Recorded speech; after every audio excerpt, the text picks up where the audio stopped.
अस्सलाम वालेकुम दोस्तों, आज की वीडियो में काफ़ी सारी बड़ी अपडेट्स मौजूद है। जानेंगे उन तमाम अपडेट्स की डिटेल्स के बारे में, लिहाजा वीडियो को पूरा आखिर तक देखिए ताकि किसी भी किस्म की इंपॉर्टेंट डिटेल्स आपसे मिस ना हो। साथ ही साथ हमारे चैनल मियां भाई एक्सप्लेन को भी सब्सक्राइब करके बेल आइकन जरूर प्रेस कर लें ताकि इसी तरह की लेटेस्ट और फास्ट अपडेट्स आपको रोजाना रियल टाइम पर मिलती रहे। और जिन लोगों ने हमारे चैनल को सब्सक्राइब करके बेल आइकन प्रेस कर लिया है उन सबका तहे दिल से शुक्रिया। तो आइए जानते हैं आज 10 दिसंबर बरोज चारशंबे की ताज़ा तरीन और लेटेस्ट अपडेट्स के बारे में।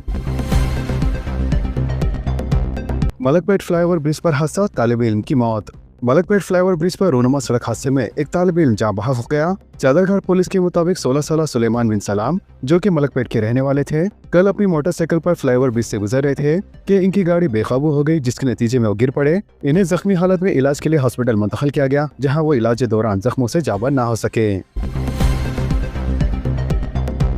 चीफ मिनिस्टर के काफिले में शामिल जामर गाड़ी का टायर फट पड़ा, बड़ा हादसा टल गया। चीफ मिनिस्टर रविंद्र रेड्डी के काफिले में शामिल जामर गाड़ी हादसे का शिकार होने से महफूज रह गई। लिहाजा ये वाकया आउटर रिंग रोड के एग्जिट नंबर 17 के करीब कल रात देर गए उस वक्त पेश आया जब चीफ मिनिस्टर रविंद्र रेड्डी पीर की रात देर गए भारत फ्यूचर सिटी से तेलंगाना राज्य समिति में शिरकत के बाद शहर वापस हो रहे थे। जरा के मुताबिक काफिले के पीछे चल रही जामर गाड़ी के दाएं जानिब का टायर अचानक फट पड़ा। लिहाजा टायर अचानक फटते ही गाड़ी का तवाज़ुन बिगड़ने के आसार पैदा हो गए, जिसके नतीजे में काफिले में लम्हाती बेचैनी दौड़ गई। अगर गाड़ी मुकम्मल तौर पर बेकाबू हो जाती तो काफिले में संगीन हादसा पेश आने का खदशा था। ताहम ड्राइवर ने गैर मामूली चौकसी का मुजाहरा करते हुए गाड़ी को मुकम्मल महारत से काबू में कर लिया। इसी दौरान टायर तब्दील करके गाड़ी को वहां से रवाना किया गया, जबकि पुलिस के मुताबिक पूरी कार्रवाई इंतहाई तेजी के साथ मुकम्मल की गई। शहर हैदराबाद में आवारा कुत्तों का कहर, रोजाना 300 अफराद शिकार। शहर के सरकारी व खानगी हॉस्पिटल से मुतासिर रुजू, बर वक्त वैक्सीन नहीं दी गई तो जान को खतरा।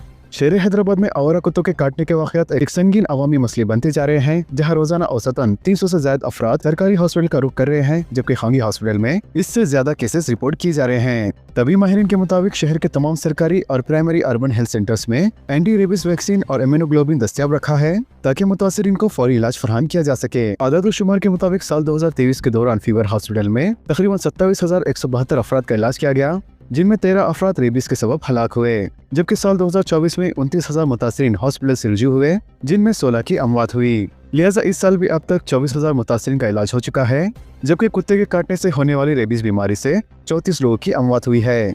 वाज़ेह है कि फीवर हॉस्पिटल में रोजाना 60 से 80 केसेस रिपोर्ट हो रहे हैं और हर साल तकरीबन 20,000 अफराद को हिफाजती टीके लगाए जा रहे हैं। रूस में फंसे हुए हैदराबादी नौजवान की बाहिफाजत वापसी।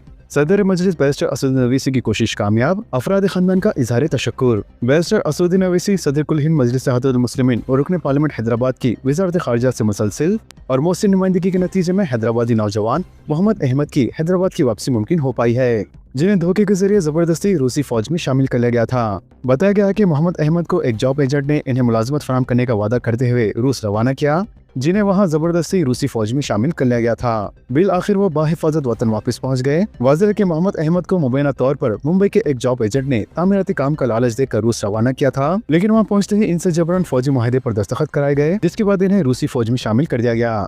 इसी दौरान इनकी अहलिया मोहतरमा अफशा बेगम ने सदर मजलिस बैरिस्टर असदुद्दीन अवैसी के अलावा वजीर खारजा एस जयशंकर से अपील की थी कि इनके शोहर को वतन वापस लाने के लिए फौरी इक़दाम किए जाएं। लिहाजा सूरत हाल की संगीनी को महसूस करते हुए सदर मजलिस बैरिस्टर असदुद्दीन अवैसी ने इस मामले को हुकूमत हिंद के सामने शिद्दत से उठाया और वज़ारत खारजा से मुसलसल राब्ता बरकरार रखा, जिसके नतीजे में कार्रवाई अमल में आई और तमाम कानूनी और सफारती मरहल तय होने के बाद मोहम्मद अहमद को बाहिफाजत हिंदुस्तान वापस लाया गया।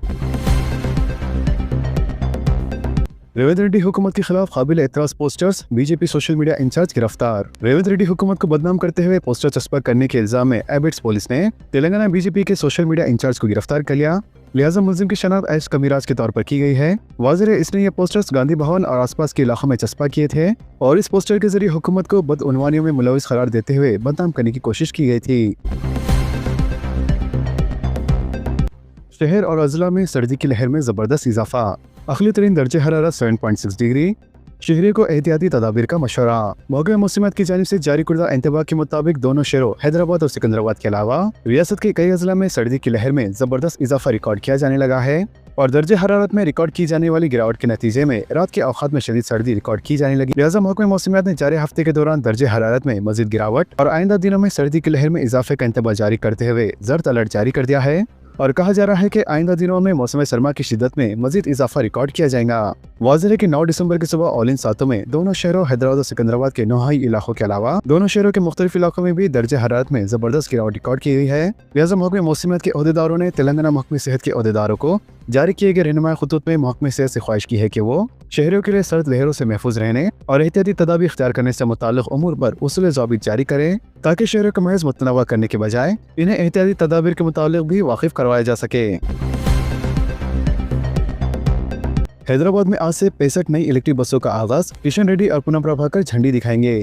तेलंगाना आरटीसी हैदराबाद में आज 10 दिसंबर से 65 नई इलेक्ट्रिक बसों को मुतारिफ करवाया जा रहा है। लिहाजा माहौलियाती तहफ़्फ़ुज़ और बेहतर ट्रांसपोर्ट की सहूलत से आरास्ता नई बसें मुख्तलिफ रूट्स पर चलाई जाएंगी। इसके अलावा मरकजी वजीर किशन रेड्डी और वजीर transport Poonam Prabhakar, mayor Hyderabad Vijay Lakshmi, RTC के managing director Y Nagi Reddy मुकामी अवामी नुमाइंदों और अहदेदारों के साथ नई बसों को रवाना करेंगे। वाज़ेह है कि आरटीसी की जानिब से हैदराबाद में मुख्तलिफ रूट्स पर इलेक्ट्रिक बसें चलाई जा रही है, जबकि 65 नई बसों के इजाफे से शहर में इको फ्रेंडली बसों की तादाद में इजाफा होगा। इसके अलावा अहदेदारों ने दावा किया है कि इलेक्ट्रिक बसों से आलूदगी पर काबू पाने में मदद मिलेंगी और मुसाफिरीन के लिए भी बेहतर ट्रांसपोर्ट सहूलतें फराहम होंगी।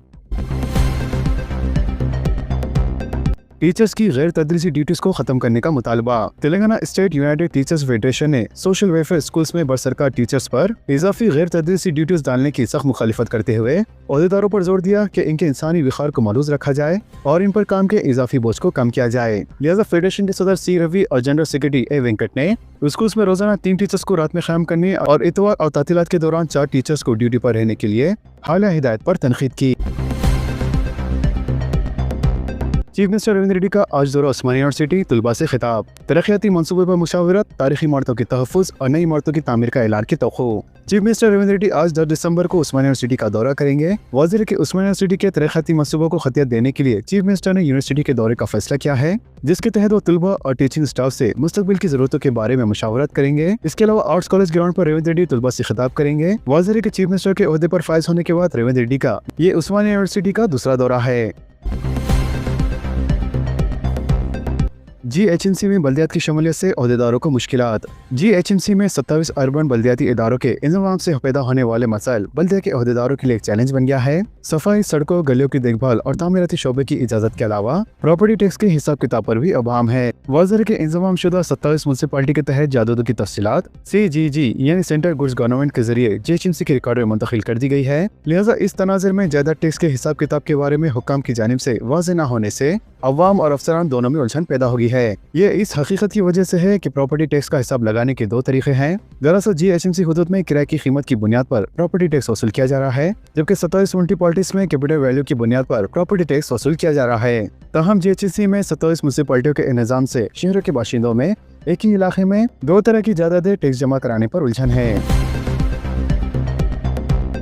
उस्मानिया यूनिवर्सिटी और मुतालिका कॉलेजेस के इम्तिहानात बार बार मुलतवी। तलबा और सरपरस्तों को शदीद मुश्किलात, ज़हनी तनाव का शिकार। जामिया उस्मानिया और मोनिका कॉलेजेस के तलबा को अपने इम्तिहानात के बार बार इल्तवा के सबब जिन मुश्किलात का सामना करना पड़ा है वो इंतहाई तकलीफ देह साबित होने लगा है, जबकि औला तलबा सरपरस्त भी तलबा को इम्तिहानात की तैयारी के सिलसिले में दबाव डालने लगे हैं। वाज़ेह है कि तलबा इम्तिहानात की तैयारी के बाद इल्तवा के नतीजे में ज़हनी तनाव का शिकार बनते जा रहे हैं। लिहाजा दोनों शहरों हैदराबाद और सिकंदराबाद के अलावा रियासत के दीगर अजला में मौजूद जामिया उस्मानिया के मोनिका कॉलेज में तालीम हासिल करने वाले डिग्री के तलबा जो मुख्तलिफ स्ट्रीम में तालीम हासिल कर रहे हैं, इन्हें दरपेश मुश्किलात को दूर करने के लिए जामिया उस्मानिया को फौरी तौर पर अपने अपने शोबे इम्तिहानात में असलाहत लाते हुए इम्तिहानात के शेड्यूल को बेहतर बनाने के इक़दाम करने चाहिए, क्योंकि इसी तरह का सिलसिला अगर जारी रहता है तो ऐसी सूरत में तलबा ज़हनी तनाव का शिकार होने लग जाएंगे और इनका मुस्तकबिल तारीख होता चला जाएगा।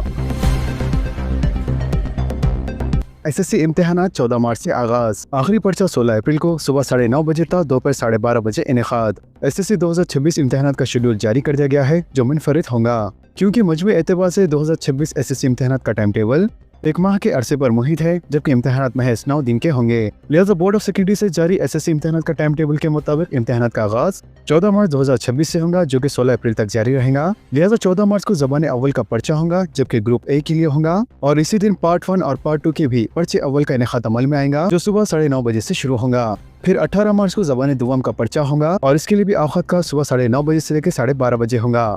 इसके बाद 23 मार्च को अंग्रेजी का पर्चा होगा और 28 मार्च को हिसाब का पर्चा होगा। वाज़ेह है कि फिजिकल साइंस का पर्चा अव्वल 2 अप्रैल को होगा, जबकि 7 अप्रैल को बायोलॉजिकल साइंस का पर्चा दुआम होगा। 13 अप्रैल को सोशल का और 15 अप्रैल को OSSC और OSSC वोकेशनल कोर्स का पर्चा अव्वल होगा और 16 अप्रैल को आखिरी पर्चा OSSC पेपर दुआम होगा। वाज़ेह है कि मार्च और अप्रैल के महीने में तातीलात के नतीजे में काफी मुशक्कत के बाद टाइम टेबल तैयार किया गया, जबकि SSC इम्तिहानात का सिलसिला 1 महीने तक जारी रहेगा, लेकिन दरमियान में तातीलात होंगी।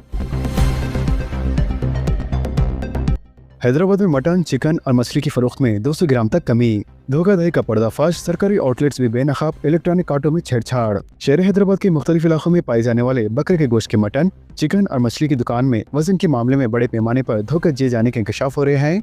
बिलखुसूस इतवार के दिन इन दुकानों पर अवाम का गैर मामूली हुजूम होता है। उसी दिन ही अवाम को दुकानदारों की जानिब से ज्यादा ठग लेने के इल्जामात आयद हो रहे हैं। खासतौर पर गलियों, खाली मैदानों और फुटपाथ्स पर लगने वाले दुकानों में आम तराजों और इलेक्ट्रिक कार्टों में सेटिंग तब्दील करके औसतन फी किलो गोश्त खरीदने पर तकरीबन 200 ग्राम कम गोश्त देने की शिकायतें वसूल हो रही है। हुक्काम के मुताबिक इतवार के दिन कीमतों में पहले ही इजाफा कर दिया जाता है। ऐसे में वजन की कमी अवाम पर दोहरा माली बोझ डाल रही है। वाज़ेह है कि इस वक्त मटन की कीमत औसतन 1000 रुपए फी किलो तक पहुँच चुकी है और अगर ऐसे में 200 ग्राम कम दिया जा रहा है तो अवाम को फी किलो तकरीबन 200 रुपए का सीधा नुकसान हो रहा है। इसी तरह चिकन और मछली की खरीदारी पर भी 30 से लेकर 50 रुपए का खसारा हो रहा है। लिहाजा ओहदेदारों की जानिब से अचानक किए गए मानों में ये बात सामने आई कि मुत्तदा दुकानदार जानबूझकर कार्टों की सेटिंग बदल रहे हैं ताकि अवाम को वजन में कमी का अंदाजा ना हो सके।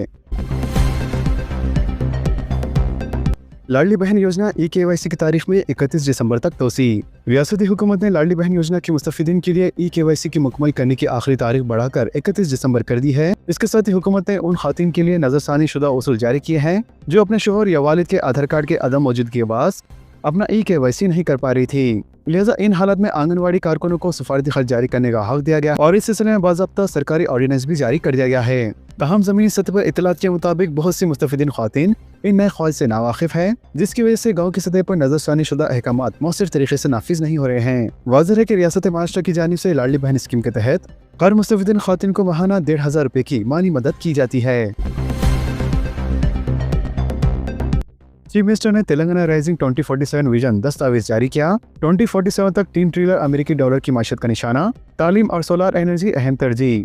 चीफ मिनिस्टर रेवंत रेड्डी ने कहा है कि तेलंगाना राइजिंग 2047 विजन दस्तावेज का बुनियादी मकसद रियासत के गरीब और महरूम तबकात को बाख्तियार बनाना है। लिहाजा 2 रोज़ा ग्लोबल समिट के इख्तितामी प्रोग्राम से खिताब करते हुए तेलंगाना राइजिंग 2047 विजन दस्तावेज का इजरा करते हुए चीफ मिनिस्टर ने कहा कि इस विजन में 2034 तक $1 ट्रिलियन अमेरिकी डॉलर और साल 2047 तक $3 ट्रिलियन अमेरिकी डॉलर की माशियत के हसूल के लिए एक तफसीली रोड मैप तैयार किया गया है। लिहाजा ये दस्तावेज लाखों लोगों की राय और तजावीज़ की बुनियाद पर तैयार की गई है। मज़ीद चीफ मिनिस्टर ने कहा कि तेलंगाना में मियारी तालीम, सोलर एनर्जी और नौजवानों को रोजगार की फरहमी हमारी तरजीहात है।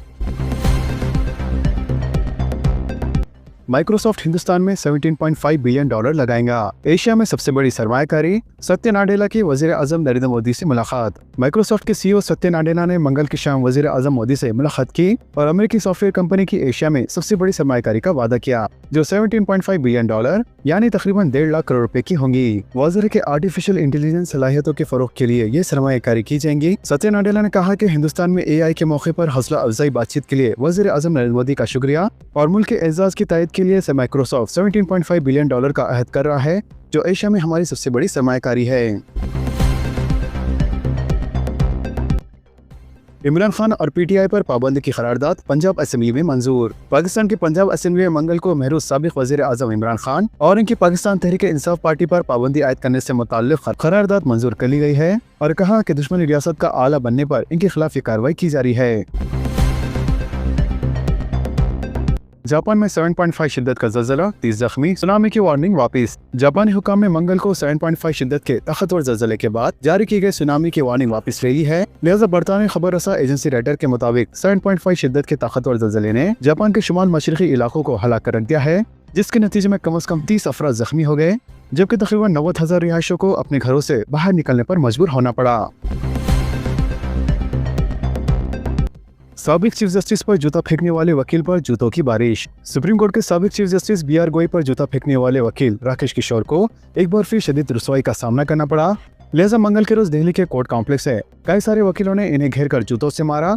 वाज़ेह ये वाक़या उस वक्त पेश आया जब राकेश किशोर मामूल के काम के सिलसिले में अदालत में मौजूद थे। इतलात के मुताबिक कुछ रोज कबल जस्टिस BR गोई ने राकेश किशोर के इन पर जूता फेंकने के वाक़े पर मास्क कर दिया था। तहम अदालत के कई वकील इस हरकत पर सख्त बरहम थे, जबकि इसी गुस्से में चंद वकीलों ने इन्हें अदालत के अहाते में तशद्दुद का निशाना बनाया।